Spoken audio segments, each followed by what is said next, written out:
So last time we were talking about soybeans, we went through the R1 and the R2 growth stages, which involved the flowers on the plant. Basically, R1 was a flower anywhere on the main stem starting to emerge, and R2 was a flower on one of the top two nodes. And in that video, I recommended switching to the node counting method rather than the Pedersen trifoliate method.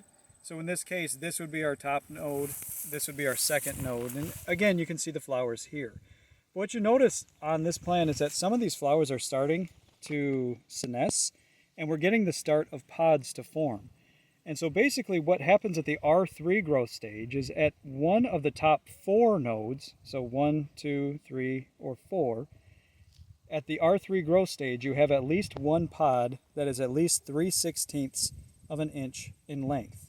And so if we take our ruler, we can take a look at these pods here. And basically what we see is this one is at 3/16 of an inch, just shy of 1/4 of an inch. So this would be entering into the R3 growth stage.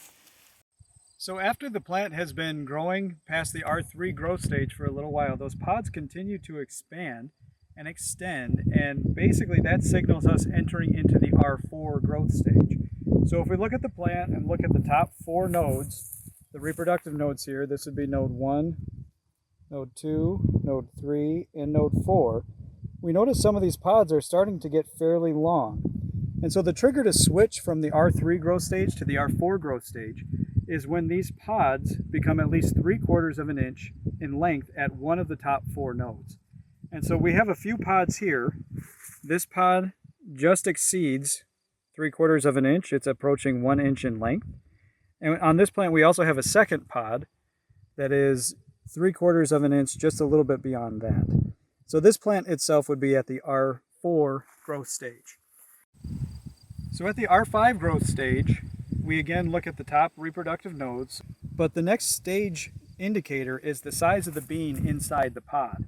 And so there's a few different ways you can do this. You can either take the bean off, and if you have a nice sunny day, you can actually hold the bean up and look at how it's backlit to try to measure the seeds. Or the other way, that's probably a little bit more reliable, is to split the pod open. So as you split the pod open, you can see the beans forming inside of the pod. And so the trigger to go to the R5 growth stage is these beans themselves are at least 1/8 of an inch in length. So if we take a measurement here, these beans are just at 1/8 of an inch in length. And so I would consider this plant to be at the R5 growth stage.